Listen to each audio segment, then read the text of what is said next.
Good afternoon, everyone. It's my pleasure to be welcoming you all to our fourth roundtable with Russell Fugett. We appreciate you taking your busy schedule to join us today. My name is Sovdin Gabramariam. I'm a sophomore majoring in biomedical engineering and following his pre-med track. I'm a Davis Scholar, and Trinity College has a student-led entrepreneurship club. I'm the social media chair for the club. We're pleased to welcome the members of the Student Entrepreneur Club here with us today. This event is organized by the Trinity Entrepreneurial Network. As we all know, the Bantam spirit has always been the entrepreneurial one. Within our alumni body, we're proud to have many successful and aspiring entrepreneurs of all ages and in every career field. The Trinity Entrepreneurial Network provides a dedicated space for Trinity entrepreneurs to connect each other with current students. For more information, please contact Melissa Bronzino Regan, and please check the chat for Melissa's email address. Today's program is a part of a monthly series of roundtable conversation with Trinity entrepreneurs on the topics of interest for the fellow entrepreneurs. I have a few housekeeping notes and announcements to make before we start today's program.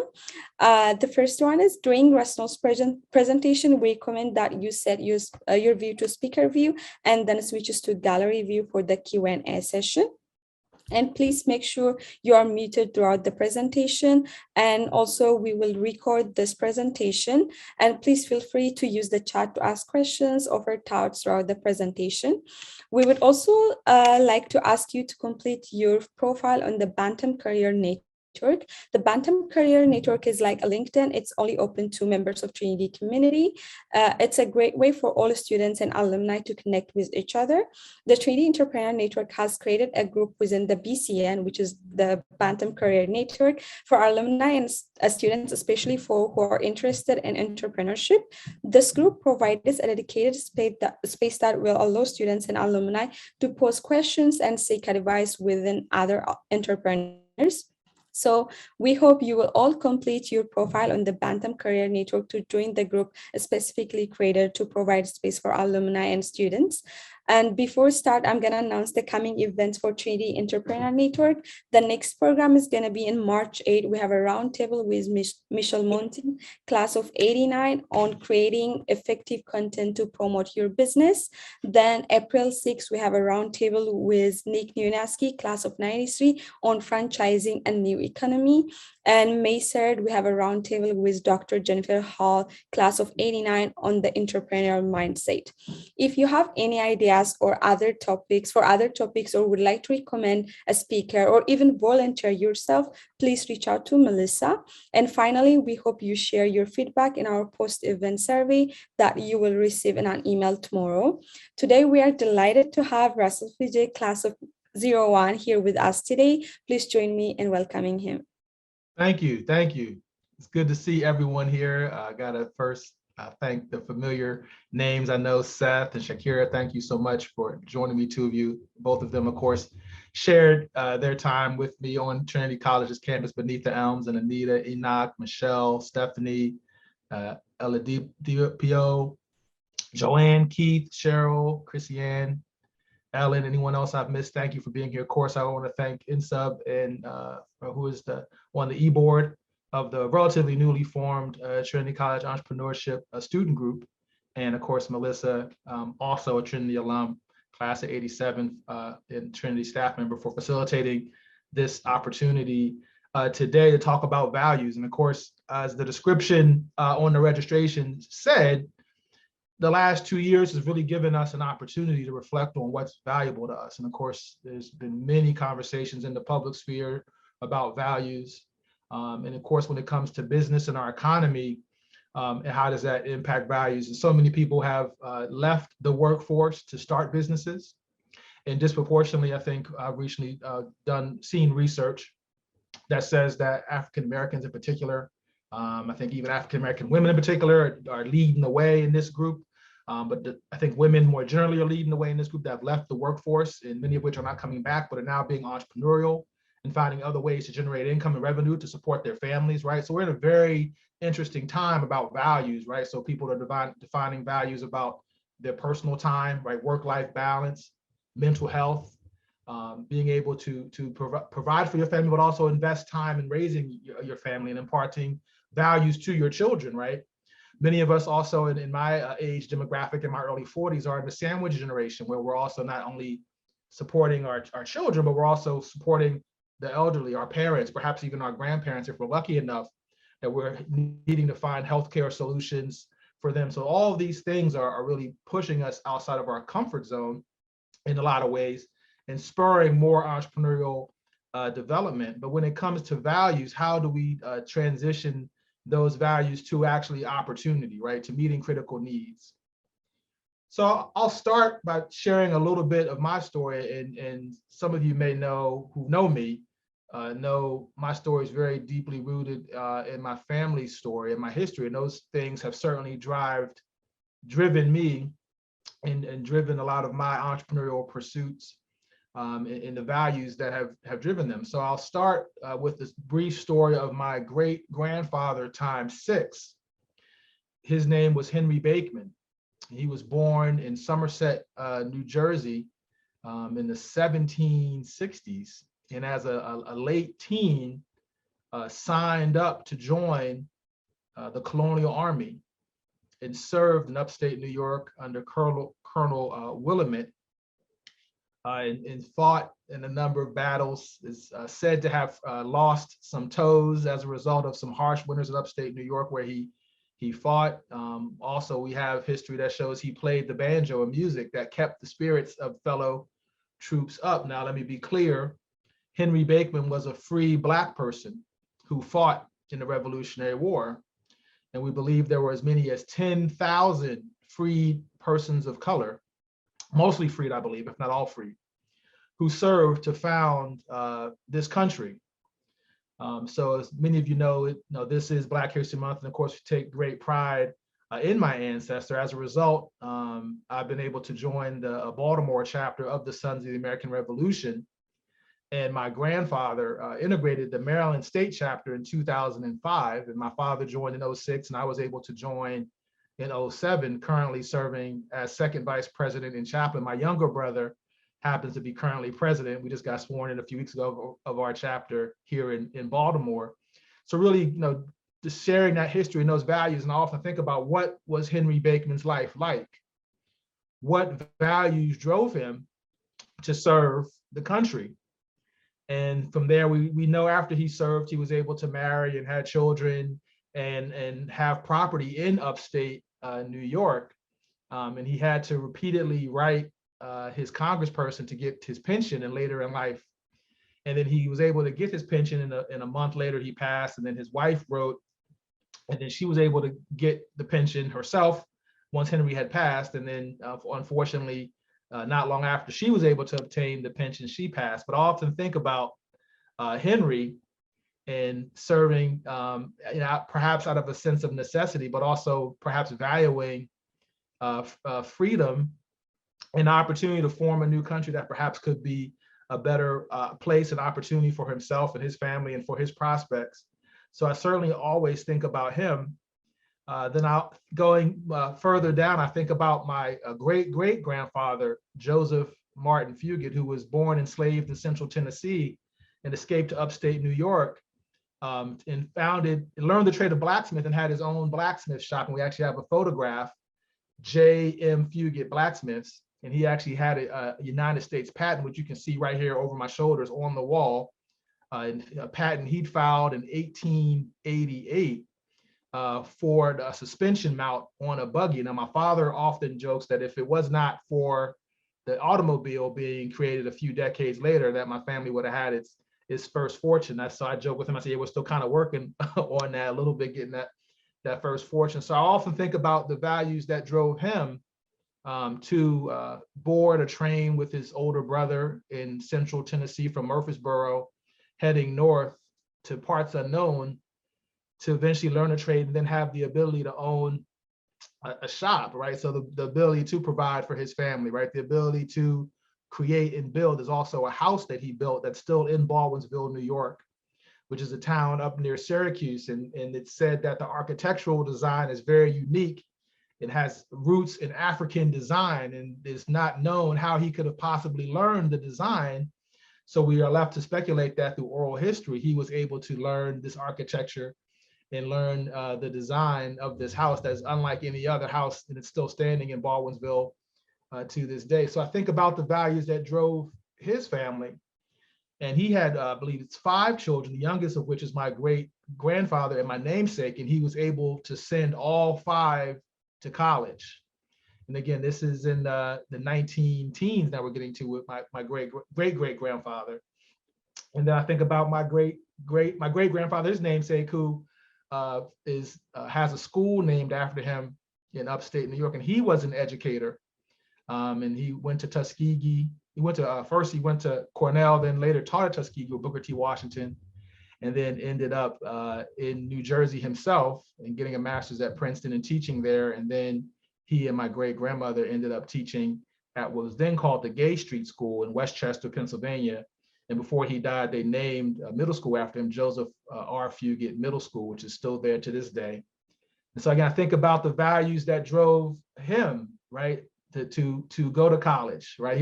He went to Cornell and got a degree in agricultural sciences. Why? To go back and run the farm. My great grandfather, the blacksmith, also had a farm, owned land, again, still in upstate New York near Baldwinsville. And the idea was that he was going to go get the agricultural sciences degree to come back to run the farm, but he went on to be an educator. So you have all these interesting history. And you again have to think back. I'm always thinking back and grounded in what were the things that drove these individuals, these men and women, right? My great grandmother escaped. We believe her family is rooted from Mount Vernon, Virginia, and we have history that suggests her family were enslaved by George Washington's descendants, and eventually escaped all the way to Kansas as a result of the Missouri-Kansas Compromise.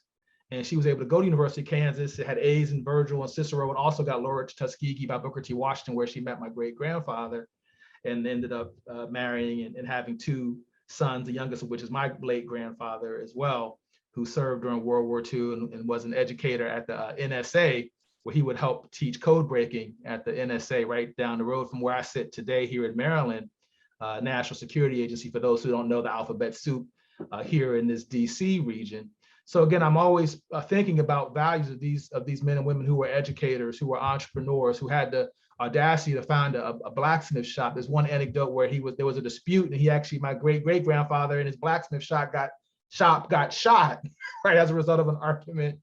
And so there's so much richness in this, and I have always had to think about what is driving me. And I've always grappled as a result of values because of this legacy. For me is how do I have, what responsibility do I have to it, right? And that's been a value, is feeling like you have to live up to something. And so I know some of you may be saying, okay, this is great. I know it's Black History Month, Russell. How does this translate and connect to me? But I think all of us in some way have to live with expectation, with some kind of understanding of our history, what our parents expected, how they were able to sacrifice for us to go to Trinity College, right? And then what values have we been raised with and brought up with, and how does that apply to what we seek to do in this time as entrepreneurs? And so for me, my final example, and perhaps the most powerful and relevant example, because it's current and it's somewhat tangible, is the example of my late uncle, Reginald F. Lewis. And this is a copy of his autobiography, Why Should White Guys Have All the Fun? I didn't pick the name, but that was one of the things he said as a child, is he wanted to be successful as a business person on Wall Street. And he ended up going to Virginia State University, historically Black college near Richmond, Virginia, on a football scholarship, injured his shoulder, and proceeded to work his way through Virginia State, and then lobbied his way into a program at Harvard University in the late 1960s, when they were looking for African-American students to come to Harvard Law, to have more diversity at Harvard Law. And he was able to go there and get into a program. He was graduating. The program was for rising seniors. He was already a senior. And he harassed the dean. And finally, someone else dropped out and they gave him the spot. And he was able to go to that summer program and impress all the teachers and professors to the extent that he was offered admission without applying, and began Harvard Law that fall, and is believed to be the only person ever admitted to Harvard Law without graduating. And he went on to acquire McCall Patterns and then sell it for a 90-to-1 return And then in 1987 did, at the time, what was considered the largest ever leveraged buyout. And that's a leverage means to use a large amount of debt. And he acquired almost $1 billion worth of assets in Beatrice Foods, about approximately 50 companies in approximately 30 countries all over the world. One of the, I think it was the third largest food conglomerate in the world at the time in 1987. And unfortunately, after having success and landing the company on the Fortune 1000 list, over 2.2 billion in sales at its peak, he succumbed to brain cancer in 29 years ago in January of 1993. And of course, I remember him and remember his funeral, remember his passing very well. And at the time was said to be the Jackie Robinson of Wall Street, had the first African-American owned law firm on Wall Street. And certainly been very cognizant of his values, right? His values of determination, of hard work, a relentless spirit, right? And also a spirit of creativity. I had the chance yesterday to go see Alvin Ailey, which if you ever have the chance, even if you're not into dance, to go experience Alvin Ailey. It's a modern dance troupe. Alvin Ailey was African-American choreographer, and created this dance troupe over 60 years ago, and it's world renowned. And my Uncle Reg and Mr. Ailey were friends. And so as I watched, I reflected back on the creativity of the dance performance, right? The intricacy of the movement. And in some scenes in the dance, I was observing chaos, but within the chaos, there was still a technical approach, right? There was still precision amidst the chaos. And I often think about my uncle trying to acquire these 50 companies in a conglomerate in 30 countries, most of which were in Europe. And this is before the euro. And so how do you value that creativity, right? How do you pull all these things together in the midst of what I imagine was confusion? It said in my uncle's autobiography, there were lawyers working on multiple floors of this office building in New York, talking internationally all over the world. Again, this is the 1980s. There's no email, internet, right? You're on the phone, you're dialing long distance and trying to close this deal that's almost $1 billion in value. So again, thinking about the values that my uncle had, the vision that he had, right? And how he was able to make that deal come to pass. And so for most of my adult life, I had spent my time seeking to emulate my uncle and seeking to understand the values, what made him successful, and how he was able to build what many have referred to as an empire. But what my own personal journey has been to learn that the handing off of an empire is not the right approach or perspective, right? I had to really do my own diligence and understanding all of this wonderful family history that I'm blessed to be aware of and learn more about. We learned about the George Washington connection is the most recent thing we've learned about our descendants, right? Being from enslaved at Mount Vernon and owned by the Washington family, right? Most recently, we've learned this. So understanding all of this history and imagining into it, and my uncle's book is in process, early development of being made into a feature film. What values mattered to me, right? What was my place? What was my gift to the world, right? What were the critical needs that are unique to this time that I could solve, right? And of course, my uncle opening up finance to people who came from different backgrounds, right? Being able to own a multinational company and have exposure and awareness in West African people and throughout Europe and North America, Canada, and Asia, and Virgin Islands, Puerto Rico, where there were ice cream plants, all these different places. That perhaps was a part of his vision, but what was unique to Russell Fugett's vision, right? What was unique to my vision? What did I have to offer to the world? And it's been a long journey. And entrepreneurship so much is not about the destination, but truly it is about the journey, I'd say. It's about how our values evolve over time, right? How our vision is shaped by the experiences that we have, by the things that we learn, by the people we're blessed and lucky enough to work with and interact with, even the ones who are not fair to us.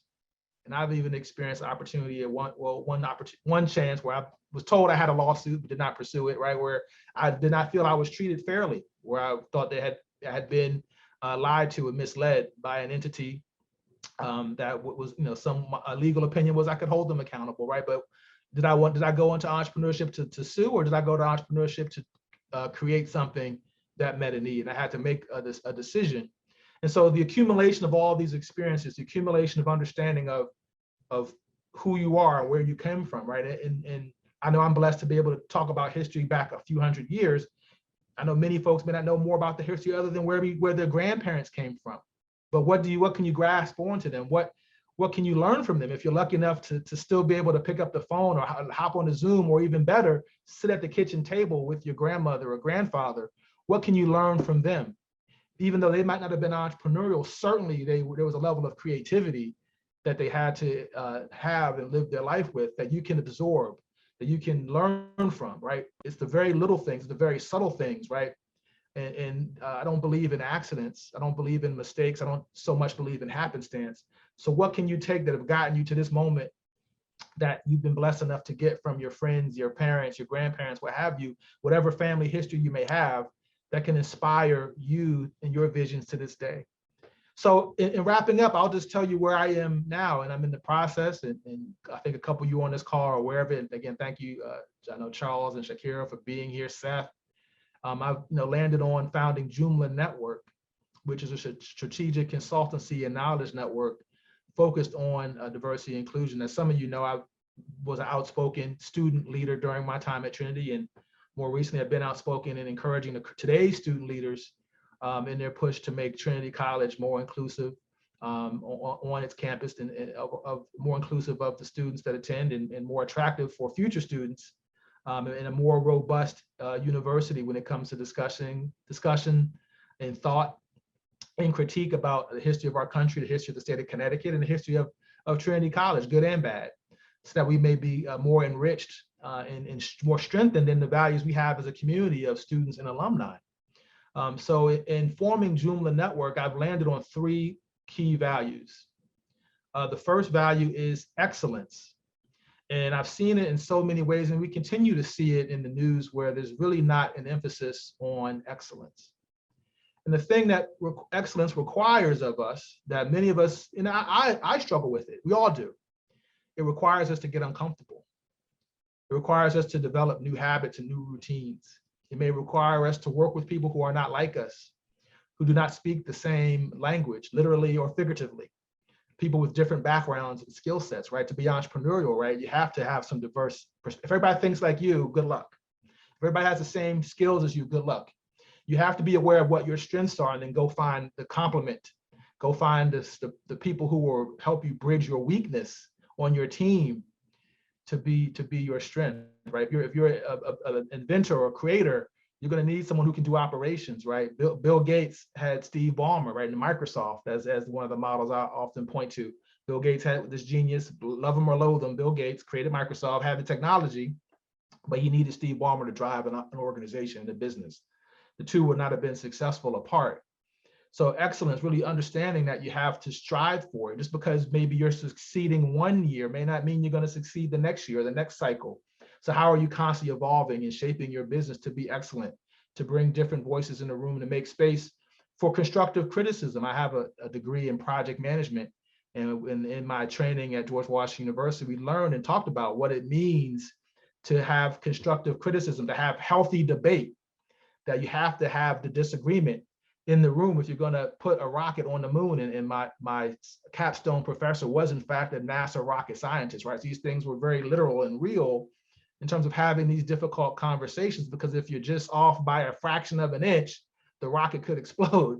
So you had to argue, is the math correct? Is our approach right? Is our strategy right? And those are uncomfortable conversations, but then knowing how to have them in the right spirit with the right approach, knowing that everyone's goals are the same, right? So how do you achieve excellence?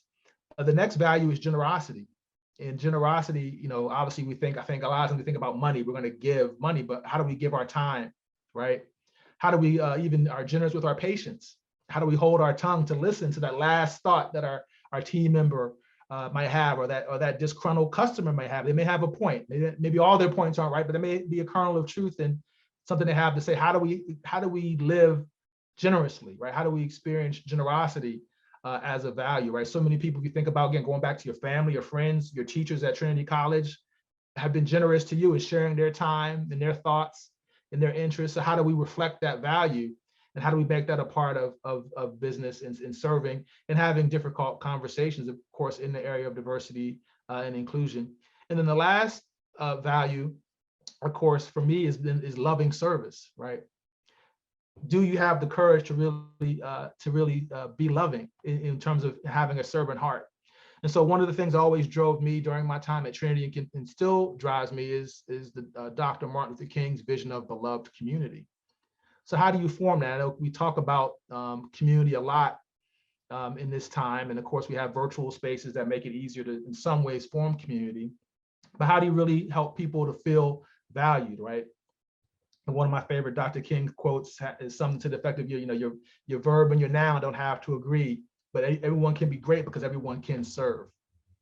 So how do you do that, right? How do you find the way to serve with the spirit of love, with the spirit of grace, while also having a tenacity to deliver excellence, right? And also a patience and a thoughtfulness to be generous in what you do. So again, those are the three values I've landed on: excellence, loving service, and generosity are the three values that are driving the work I'm doing in diversity and inclusion space. We're doing assessments. We also do training. And so again, having these conversations, being partnered with different organizations and leaders in human resources and C-suite from these organizations, how do you live out those values, right? So again, very different from the values my Uncle Reg probably had on Wall Street, which is certainly very ruthless in what he had to accomplish, right? And making space for himself to come out of nowhere when it came to Wall Street and achieve the things that he achieved.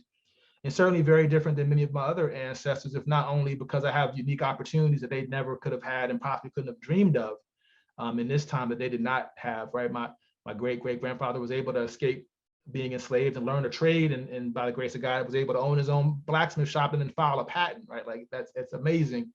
And then my great ancestor who fought in the Revolutionary War to fight and then to own land and farm and subsist and survive, right? The values might have been very simple, but in this day and age where we're blessed to go to an institution like Trinity and have time and the wherewithal to be creative and to be around other like-minded individuals and not only be around them in physical proximity, but be around them virtually, we're able to really leverage our values and find people of like minds and of similar values to meet the critical needs of this time, right? And there's so many critical needs. And that's really the what has driven my work is how do we meet a critical need? So I know there's a few questions and I can, happy to answer those. I hope more of you will come on camera and say hello. I see a few other people that I know have joined. And I hope some of that was helpful.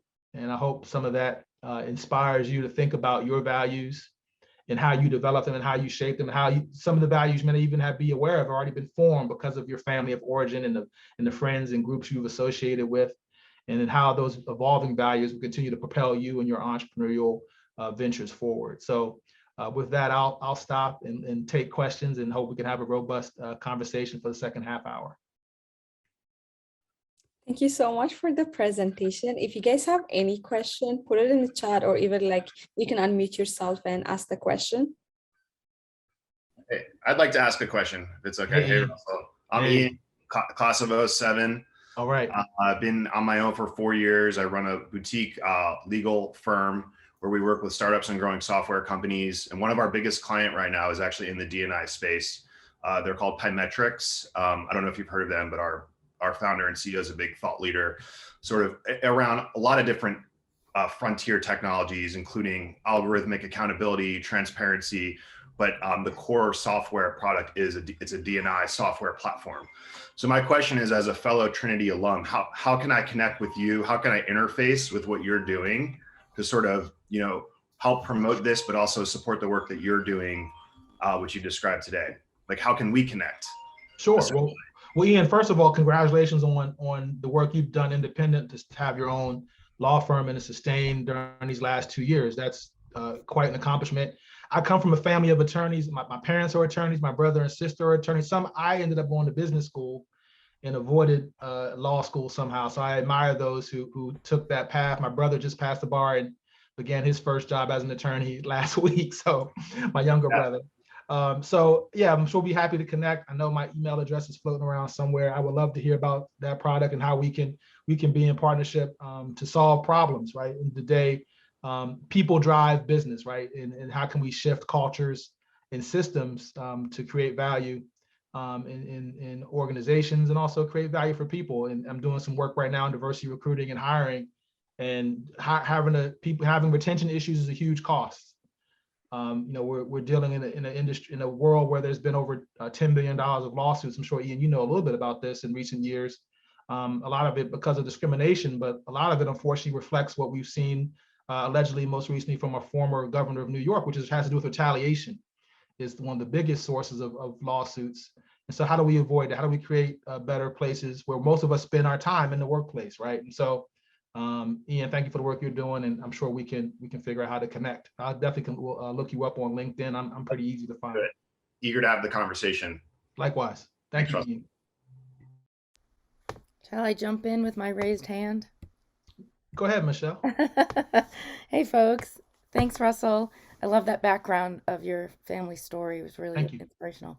My question is sort of general, but really how, there's so many people that want to do good work, and then you get faced sometimes with the risk of putting your neck out there. Mm-hmm. And I'm just wondering, it's kind of like, there might not be one specific answer, but how do you balance fighting for what you think is right, and then working in organizations that don't share those values? How do you tactfully share that message, or do you have to just decide to cut ties at some point? Like, how do you balance that yourself? Well, I mean, I think in an organizational context, this, you certainly have to find opportunities to share, and of course, find the best way to share perspective. But I know sometimes certain organizations' cultures might not value diversity of opinion or suggestions as to a new approach. I know, I think, and I found this to be true in the work I've done in the last couple of years. It seems like organizations in some ways are even more resistant to change than others, because there's been so much change forced upon us by the pandemic and the economic fallout that has resulted. So, perhaps it might be time to shift and to look to be somewhere where your voice could be heard and where your impact could be felt more. So I don't know if I have a secret sauce or a recipe in terms of how to communicate to a team that might not be interested in hearing what you have to say. But certainly, I would encourage you to listen first, and then to find your spot where you can push the envelope, even if it's just gently pushing the envelope, but push the envelope nonetheless. But also, always keep your LinkedIn fresh and your resume ready, and look for new opportunity. And that's certainly part of the entrepreneurial mindset is, if I, finding, what I can do to be the best person I can be in the place I'm in, and to bring my perspective and hope that it's valued and received and considered. But obviously, if it's not, perhaps it is time to change, and then being ready to pivot. Right, true. Have you had any, just a little follow-up, have you had any great successes that you can think of, or is it incremental progress and you just have to be patient? Well, the great success is I'll be married 7 years this week, and have 2 daughters who would seem to be doing okay. This morning, I got them out the house on Monday morning, so that's my greatest success. Certainly, I have to throw that in. From a business standpoint, it's certainly been a journey. And I didn't share my whole entrepreneurial journey, but I started out, with a private equity firm focused on acquiring minor league baseball teams, and put some offers out, but weren't able to close any of those deals. And had a web development agency for a while that also had a software as a service startup, and we were doing some very interesting work and talked to some government agencies around supporting, identifying missing exploited children and their kidnappers and abusers, and unfortunately wasn't able to kind of get traction and financing for that. And then I've ended up working at a consulting firm that was doing diversity and inclusion, and got, after 9 months, laid off during the pandemic, and now pivoted into kind of repositioning my business interest to Joomla Network, and doing this work. Which, after spending 6.5 years working in multicultural student services at George Washington University in DC, and leaving there in 2010, you would have thought it would have been obvious 12 years ago for me to go into the space, but I resisted it, and in part pursuing, like I said, my uncle's business, feeling a responsibility to follow in his footsteps, to be quite honest, but realizing those values and who I am, I'm not my uncle. And while I've learned a lot and certainly know a ton about financing and venture capital and M&A, and still advise people from time to time, I realize that my gift is a little bit different to the world. And in working now in this season, even in my early 40s, I'm telling myself it's not too late to bring it forward and to do some good stuff in the years ahead. So, Thanks, Russell. Thanks for Thanks, Michelle. Good luck. Thank you. I saw Cheryl has her hand raised on. Yeah. Hi, I'm Cheryl Gerber, class of '07. I'm working in the field of project management in the healthcare industry. And I'm wondering how project management has played a role in your professional experience and if you've reassessed your values and changed them over time. Well, certainly to answer the last part first, values are certainly shifting. And my values initially going into becoming an entrepreneur were really about how do I felt a deep sense of responsibility to follow my uncle's footsteps, right? And take the mantle, right? Assume the empire and do the next thing. And I still talk to people who say, what's your family doing now? What's the next? No, it's a very interesting thing. And perhaps it's unique to the African-American community where people, are looking for, the next Rockefeller family, the next Ford family, the multi-generational family that's going to have a big public presence. And while there are, of course, many things happening, that hasn't quite been the case for us. In terms of project management, I certainly have come to value it. When I went to George Washington University to get my master's, people were like, why aren't you getting an MBA? This is really, this is really silly. What's this PMP about? No one really understood it. But I've always sought, and this is part perhaps the blessing I had from my uncle, being based in Paris and having all these multinational companies, is understanding I want to position myself in the 21st century to be relevant globally and to have a global credential. And being at GW at the time, had one of the first master's programs in project management. It was a very much a global program in terms of the students who were actually physically in DC in the class with us. Were extremely diverse and very global. We had people from the Coast Guard, and we had people, students from all over the world who spoke different languages. And so in terms of being able to learning how to communicate and understanding that 90% of project management is really communication. If you have the perfect team, the best project plan, if you can't communicate it, you're not going to get anywhere. And so certainly having that skill set and that approach in terms of being able to organize and being methodical and understanding how to value talent, and then combining it with kind of the secondhand experience I got of learning from my father, who was trained by my uncle in the Harvard method, Harvard legal method, and bringing all that together has certainly given me a framework to approach opportunity. And so it certainly has served me well. In some of the M&A work I've done and the deals I attempted to do certainly were quite complex and were multi-million-dollar opportunities. And you're dealing with finance, you're dealing with investment partners, you're dealing with understanding operations, particularly thinking back to minor league baseball. Baseball is a highly regulated industry because of gambling and other issues that happened over a century ago. You have to pass the FBI background check, et cetera. So being able to understand complexity, if I can summarize, is really, I think, the gift of the project management training and being a PMP myself, giving me a framework through which to be able to manage complex situations, complex opportunities. And the thing is, a lot of people run away from complexity, but oftentimes that's where the opportunity is where the complexity lies, is where the opportunities. If you can solve that unique problem, you're going to be able to separate yourself and create a unique opportunity for yourself and for many others, most likely, right? So if I could say, Cheryl, that it's the education, that background has been of value to me because it's given me that framework. Great. I'm also a PMP. I wanted to suggest that I'm open to connecting with anybody here on LinkedIn if they are interested, and then maybe everybody wants to connect that way, since there was a question about how to connect with you. Yeah, awesome. Shout out to class of 07. Maybe get to meet you guys this summer at the reunion. It's Charity. Hey, Charity, good to see you. Is this your picture? Turn the camera on. Come on. No, I'm not turning the camera on right now. All right. It was good to hear your voice. Yes, I really just wanted to say hello. I missed that this was starting at noon, and when I saw it, I was like, "Oh my God, it's Russell!" So I just wanted to say it's so great to see you. Thrilled that things seem to be going well for you, and the part that I caught sounded awesome. And no, I don't think it's too old in your early 40s to get something new going. I think it's a great time, and so great to see you. Thank you. I hope there's opportunity to reconnect more at length soon. Yes, I would love to. Thank you, Charity. As always, my first mentor at Trinity College, for those of you who don't know that. So And yeah, for the connections, please, you all, we recommend you to join the Bantam Career Network, and Melissa already put the link in the chat. So please use that link to connect with alumni or current students. And also, like today we have like Michelle Monti, who's gonna run the next roundtable with us. So please, it's gonna be in March. Let me take, yeah, March 10th. So please register for that event too. Oh yeah, we have another question. Yep, go ahead. Yeah, it's me. Peace, Russ. How are you? I'm well, brother. How are you? Charity, Shaq. I'm actually trying to prevent this one from eating a toy at the same time, trying to unmute myself.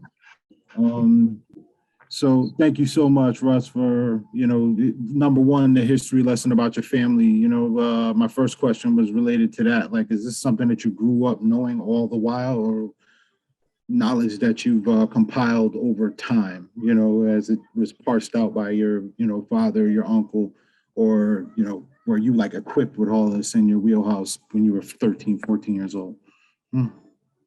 Well, thank you for that question. I'm grateful that the history meant something to you. Yeah, honestly, the history going back to Revolutionary War was not something we were aware of. My grandfather retired and proceeded to spend a lot of his time trying to find family history. And he always, I think there was like a random cousin or I think it was a cousin who always would come to visit him when he was a child.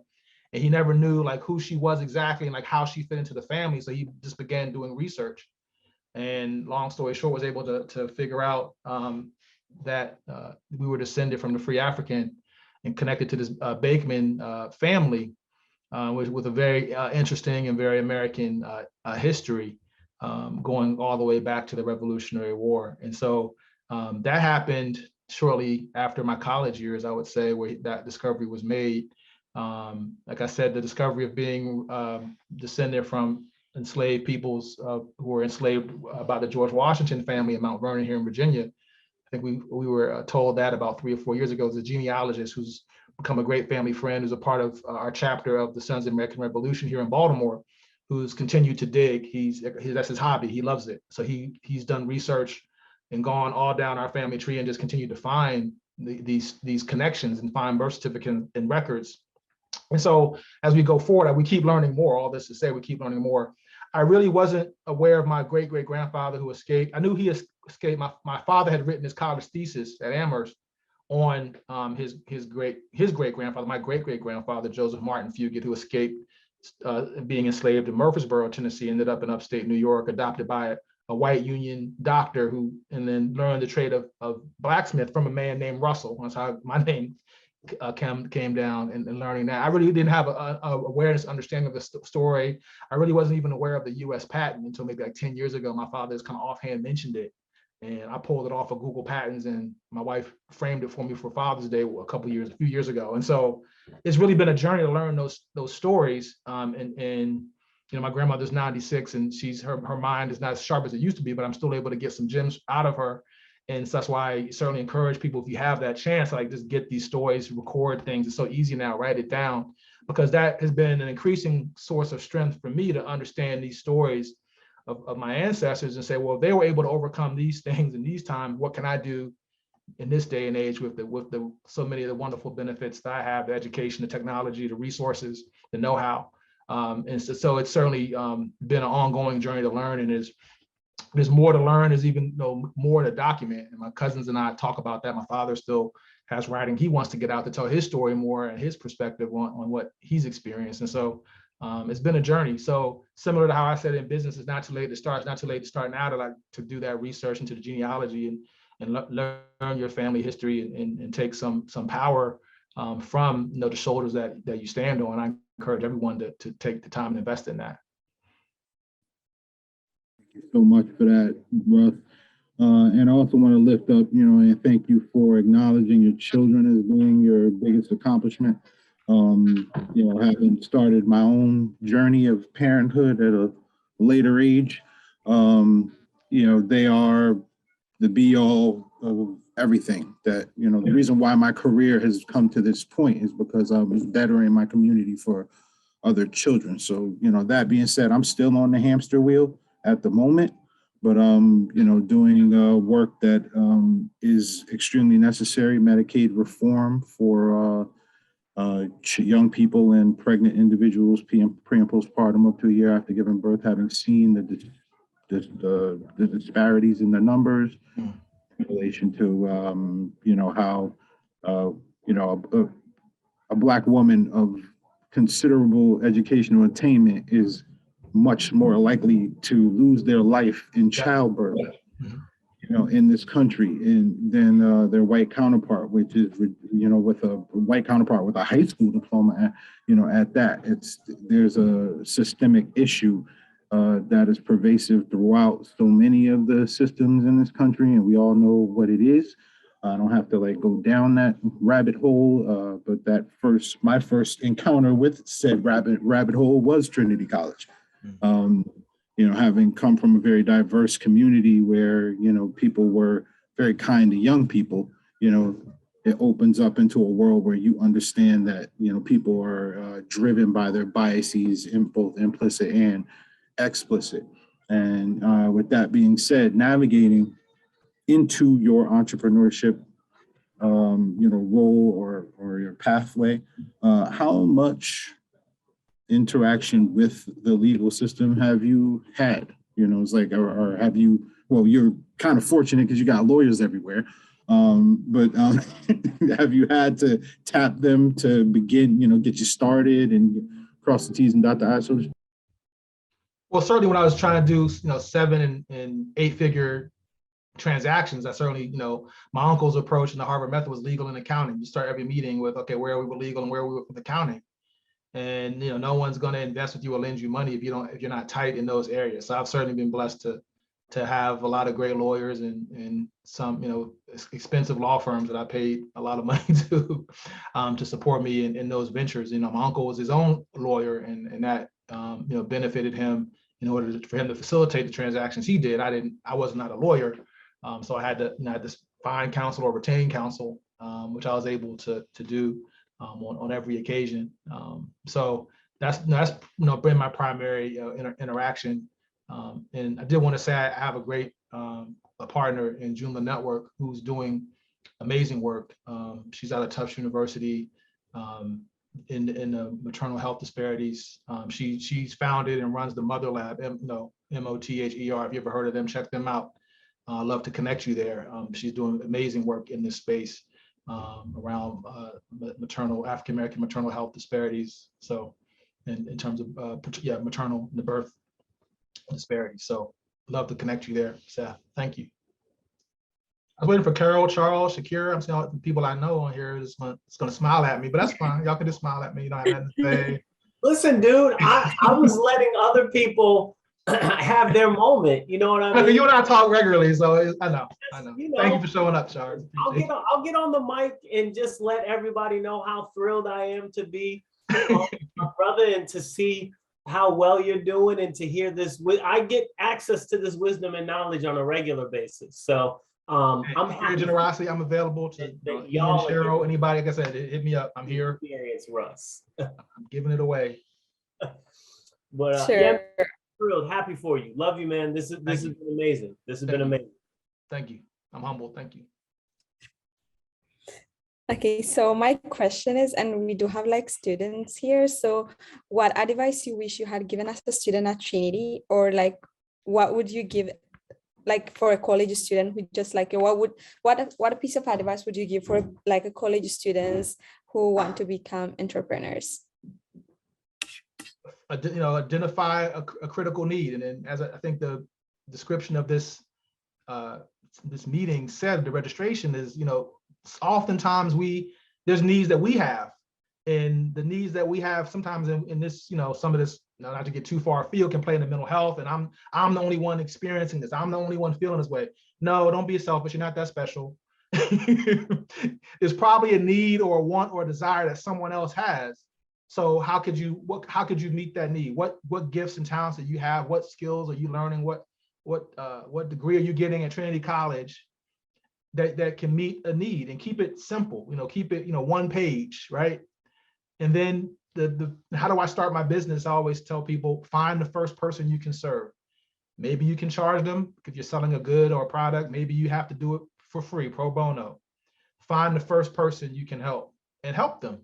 provide the service to them. So what's the market, right? Understanding who is your end user, your end buyer, right? Or who's your end customer?